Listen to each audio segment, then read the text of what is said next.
Hello friends, welcome to our YouTube channel the edge of science.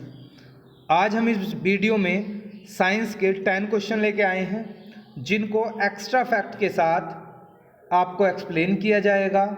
अगर आपने हमारा channel अभी सब्सक्राइब नहीं किया है तो हमारे चैनल को सब्सक्राइब कर लें, क्योंकि हमारे चैनल पर आपको साइंस का रोज़ एक वीडियो देखने के लिए मिलता है, जिसमें आपको पिछले सालों के आए हुए क्वेश्चन एक्स्ट्रा फैक्ट के साथ पढ़ाए जाते हैं। तो आइए वीडियो स्टार्ट करते हैं। हमारा पहला क्वेश्चन आपकी स्क्रीन पर है।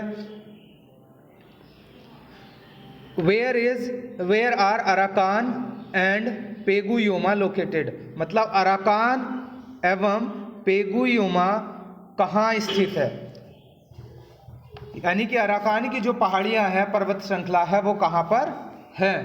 तो आप जब इंडिया को देखते हैं और इंडिया का ऐसे करके आता है, यहाँ ऐसे करके ये आता है, तो यहाँ पर क्या है, अरुणाचल प्रदेश है, और अरुणाचल प्रदेश से ही लगा हुआ क्या है, अराकान योमा है।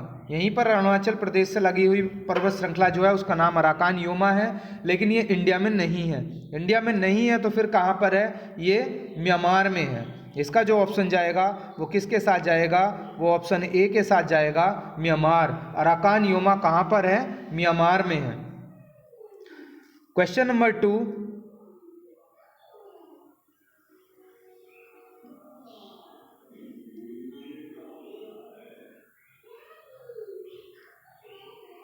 क्वेश्चन नंबर 2 आपकी स्क्रीन पर ये रहा।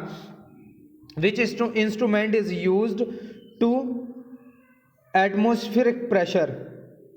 नहीं, ये क्वेश्चन इंग्लिश में ठीक नहीं है, देखिए हिंदी में पढ़ते हैं इसको। वायुमंडलीय दाब मापने के लिए किस यंत्र का उपयोग किया जाता है? मतलब क्वेश्चन होना चाहिए था which instrument is used to measure atmospheric pressure. यहाँ मीजर छुटा हुआ है। तो आप लोगों को कल या परसों की वीडियो में भी ऐसा एक क्वेश्चन कराया था। देखिए पहला क्या है, अगर हाइड्रोमीटर की बात करते हैं तो ये हाइड्रोमीटर क्या मापता है, ये मापता है द्रवों का आपेक्षिक घनत्व। मतलब क्या मापता है, द्रवों का, जो द्रव होते हैं, द्रवों का आपेक्षिक घनत्व, यानी कि उनकी डेंसिटी, आपेक्षिक घनत्व मापता है ये द्रवों का।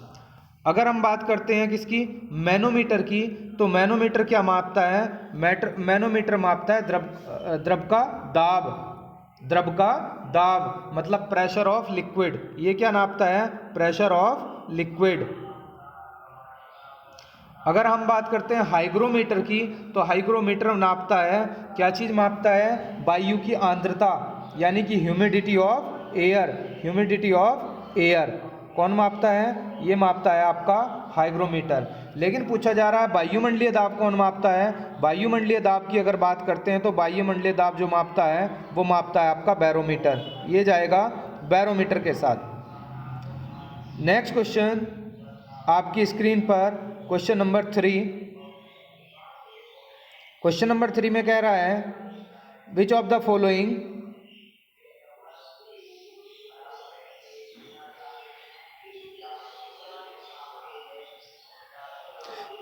Following is also known as laughing gas? मतलब इसमें से लाफिंग गैस कौन सी है, ये आपको बतानी है। देखिए जो पहली है नाइट्रिक ऑक्साइड, इसका फॉर्मूला होता है NO। और दूसरी कौन सी है, नाइट्रस ऑक्साइड है। नाइट्रस ऑक्साइड को बोलते हैं N2O। और तीसरी आपकी जो नाइट्रोजन पेंटाऑक्साइड है उसको बोलते हैं N2O5। क्या बोलते हैं इसको, N2O5 बोलते हैं। और आपकी जो डी ऑप्शन है, ये कौन सा है, नाइट्रोजन, इसको बोला जाता है N2। ये कौन सी है, N2 है।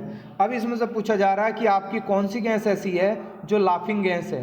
तो लाफिंग गैस का जो फॉर्मूला होता है वो क्या होता है, लाफिंग गैस का फॉर्मूला होता है N2O, यानी कि नाइट्रस ऑक्साइड को ही क्या बोला जाता है, लाफिंग गैस बोला जाता है। तो आपका जो करेक्ट ऑप्शन जाएगा यहाँ से बी ऑप्शन करेक्ट जाएगा।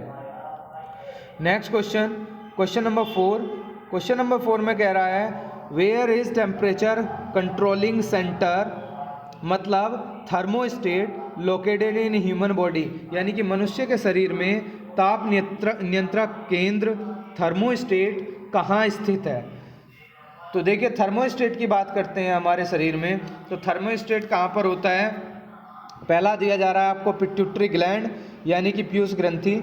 देखिए जो पीयूष ग्रंथि होती है, अगर पीयूष ग्रंथि की बात करते हैं तो ये हमारे कुछ हार्मोन्स को सिक्रेट करती है। उनमें से कौन कौन सा इंपॉर्टेंट है आपका, कौन से को करती है, ऑक्सीटॉक्सिन को करती है। किसको करती है, ऑक्सीटॉक्सिन, यानी कि जिसे हम ऑक्सीटोसिन भी बोलते हैं, ऑक्सीटॉक्सिन किसको करती है, ऑक्सीटॉक्सिन को करती है। और किसको करती है, प्रोलैक्टिन को करती है। किसको करती है, प्रोलैक्टिन, प्रोलैक्टिन को भी सिक्रेट करती है ये। अगर हम यहाँ से बात करते हैं किसकी, सेरिबेलम की, तो सेरिबेलम क्या करता है, सेरिबेलम संतुलन का आधार माना जाता है। यानी कि हम जो सीधे खड़े हो पाते हैं उसका कारण क्या है, उसका कारण क्या है, उसका कारण सेरिबेलम ही है। सेरिबेलम के कारण ही हम सीधे खड़े हो पाते हैं। नेक्स्ट आता है आपका हाइपोथैलेमस। हाइपोथैलेमस ही क्या करता है, हमारे बॉडी का ताप नियंत्रित करता है, यानी कि हमारी बॉडी के टेम्परेचर को कंट्रोल करता है। तो यहाँ से ऑप्शन सी सही जाएगा। अगर हम फेफड़ों की बात करते हैं तो फेफड़े क्या करते हैं, फेफड़ों का जो कार्य होता है वो वातावरण से ऑक्सीजन लेकर रक्त में प्रवाहित करना होता है और रक्त से कार्बन डाइऑक्साइड को लेकर वातावरण में छोड़ना होता है। ये काम होता है फेफड़े का। नेक्स्ट क्वेश्चन देखिए बच्चों, अगर अभी आपने हमारा टेलीग्राम चैनल ज्वाइन नहीं किया है तो वीडियो के डिस्क्रिप्शन बॉक्स में आपको उसका लिंक मिल जाएगा, वहाँ से आप हमारे टेलीग्राम चैनल को ज्वाइन कर सकते हैं। यानी कि टेलीग्राम जो चैनल है हमारा उससे जुड़ सकते हैं।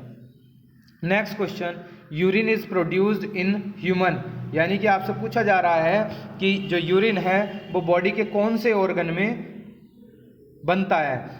देखो पहला ऑप्शन यहाँ स्प्लीन है। स्प्लीन क्या करती है, जो आपकी आरबीसी होती हैं, स्प्लीन को तिल्ली भी बोला जाता है, प्लीहा भी बोला जाता है, प्लीहा, स्प्लीन और तिल्ली क्या करती है, ये हमारी जो पुरानी आरबीसी होती हैं उनको नष्ट करने का काम करती है। यानी कि आरबीसी कहाँ जाके मरती हैं, अगर ये पूछा जाए तो स्प्लीन में जाके मरती हैं। नेक्स्ट है आपका लीवर। लीवर क्या करता है, अगर लीवर की बात करें तो लीवर ही इस क्वेश्चन का आंसर होगा। लीवर में ही क्या, यूरिया का निर्माण होता है। किडनी की बात करते हैं तो किडनी में क्या होता है, यूरिन का निर्माण होता है, यानी कि मूत्र का निर्माण होता है। कहाँ पे, यूरिन में, सॉरी किडनी में। अगर बात करते हैं हम गॉल ब्लैडर की, पित्ताशय की, तो इसको क्या बोला जाता है, पित्त की थैली भी बोला जाता है। पित्त की थैली, गॉल ब्लैडर, पित्ताशय, ये क्या करता है, ये एक छोटा सा अंग होता है जो लीवर के पीछे होता है और इसका काम क्या होता है, इसका काम होता है पित्त को संग्रहित करना, यानी कि पित्त को स्टोर करना और भोजन करने के बाद छोटी आंत में पित्त का स्राव करना। यानी कि भोजन जैसे वहाँ पहुँचता है छोटी आंत में तो ये क्या करता है, वहाँ पित्त का स्राव करता है। पित्त मतलब बाइल का स्राव करता है। तो यहाँ से जो ऑप्शन जाएगा वो जाएगा आपका बी के साथ। क्वेश्चन नंबर 6, क्वेश्चन नंबर 6 आपकी स्क्रीन पर। क्वेश्चन नंबर 6 में पूछा जा रहा है, the measuring unit of ecological footprints is. Ecological footprints की मेजरिंग यूनिट क्या है, मतलब पारिस्थितिकीय पदछाप। पहली बात तो यही बोलते हैं कि जो पारिस्थितिकीय पदछाप है, ये वर्ड लिखा हुआ है पारिस्थितिकीय पदछाप, ये क्या होता है।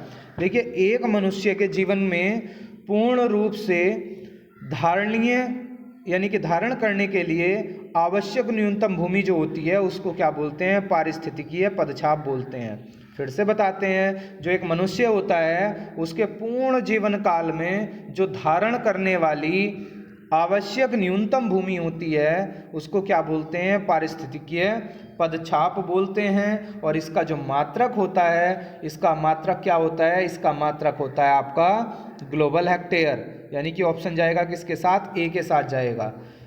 किसके साथ जाएगा, ए के साथ जाएगा। क्वेश्चन नंबर 7, क्वेश्चन नंबर 7 आपकी स्क्रीन पर, विच of the following rivers does not originate in India. यानी कि इनमें से कौन, किसका ओरिजिन जो स्थान है, मतलब उद्गम स्थान है, वो इंडिया नहीं है। तो एक एक करके सबको बताते हैं। देखिए जो सतलज है, अगर सतलज रिवर की बात करते हैं तो सतलज कहाँ से निकलती है, सतलज निकलती है तिब्बत के मान सरोवर से। मान सरोवर, मान सरोवर से क्या निकलती है, मान सरोवर से निकलती है।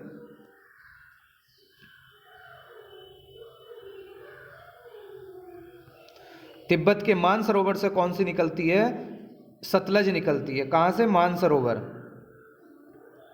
मान सरोवर।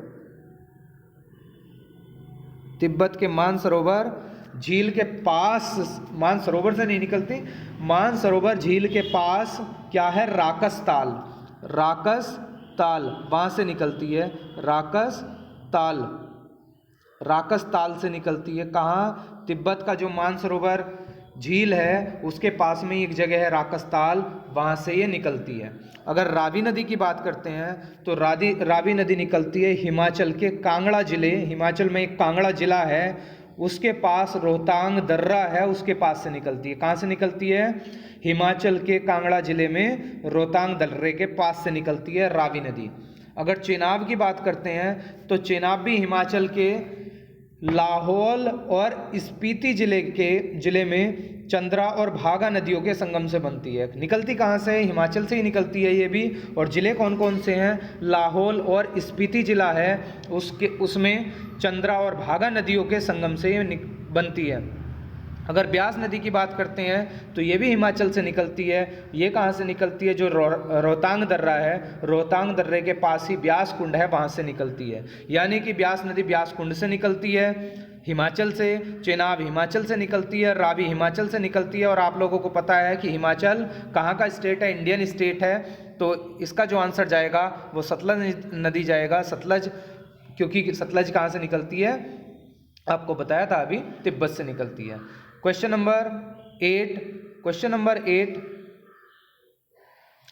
8 कह रहा है फ्रीक्वेंसी इज मेजर्ड इन, यानी कि फ्रीक्वेंसी की जो यूनिट होती है वो क्या है। देखो अगर मीटर पर सेकंड की बात करते हैं तो मीटर पर सेकंड किसकी यूनिट होती है, मीटर पर सेकंड यूनिट होती है स्पीड की। किसकी होती है, स्पीड या वेलोसिटी की, स्पीड या वेलोसिटी, काहे की, वेलोसिटी। और बात करते हैं हम रेडियन, रेडियन किसकी होती है, रेडियन होती है एंगल की, जिसे हम कोण भी बोलते हैं। किसकी होती है, एंगल की यूनिट होती है ये। अगर हम बात करते हैं वाट की तो वाट किसकी होती है, पावर की होती है। किसकी होती है, पावर की। लेकिन हम बात करते हैं हर्ट्ज, तो हर्ट्ज किसकी होती है, फ्रीक्वेंसी की होती है, जो आपको क्वेश्चन में दिया गया है। फ्रीक्वेंसी की यूनिट क्या होती है, हर्ट्ज होती है। नेक्स्ट क्वेश्चन आपकी स्क्रीन पर, जो स्टेथोस्कोप होता है डॉक्टर जो यूज करते हैं, मतलब ये कौन से सिद्धांत पर कार्य करता है। क्वेश्चन में पूछा जा रहा है जो स्टेथोस्कोप होता है वो कौन से सिद्धांत पर कार्य करता है। स्टेथोस्कोप कौन से सिद्धांत पर कार्य करता है। ऑप्शन दिया गया है डेविएशन, रिफ्लेक्शन, रिफ्रैक्शन और इम्पोजिशन ऑफ साउंड वेव्स। तो ये जो वर्क करता है बेटा, ये करता है इम्पोजिशन ऑफ साउंड वेव्स। किस लिए इसका यूज़ किया जाता है, इससे क्या करते हैं डॉक्टर, हृदय और फेफड़ों के रोगों की पहचान करते हैं। आपको देखा होगा वो लगा के देखते हैं हृदय पर, कमर में भी लगा के देखते हैं। तो इससे क्या करते हैं, फेफड़ों और हृदय रोगों की पहचान करते हैं। नेक्स्ट क्वेश्चन और लास्ट क्वेश्चन वीडियो का, which gas is produced by plastic, यानी कि प्लास्टिक में कौन सी गैस होती है। देखिए प्लास्टिक का ये जो नाम होता है प्लास्टिक या पॉलीथीन, पॉलीथीन, तो यही नाम से ही पता लग रहा है पॉलीइथाइलिन। क्या बोल रहा है, पॉलीइथाइलिन। तो ये जो ऑप्शन जाएगा आपका किसके साथ जाएगा, डी के साथ जाएगा। जो हमारी प्लास्टिक होती है वो तो दो तरह की होती है, एक होती है थर्मोप्लास्टिक, दूसरी होती है थर्मोसेटिंग प्लास्टिक। यानी कि ऐसी प्लास्टिक जिसका हम कंबशन करें और उसके बाद बहुत कम अवशेष बचे, कोई भी हार्ड मास ना बचे, तो उसको बोलते हैं थर्मोप्लास्टिक। और हार्ड मास बन जाए बाद में, कुछ ऐसा सब्सटेंस मिले जिसे किसी भी टेम्परेचर पर गर्म ना किया जा सके, पिघलाया ना जा सके मतलब, तो उसको क्या बोलते हैं, हम उसको बोलते हैं थर्मोसेटिंग प्लास्टिक। तो ये 10 क्वेश्चन थे आज के हमारे वीडियो में। आपको कैसा लगा वीडियो कमेंट करके बताइएगा। धन्यवाद, थैंक यू, नमस्कार, सत श्री अकाल, आदाब।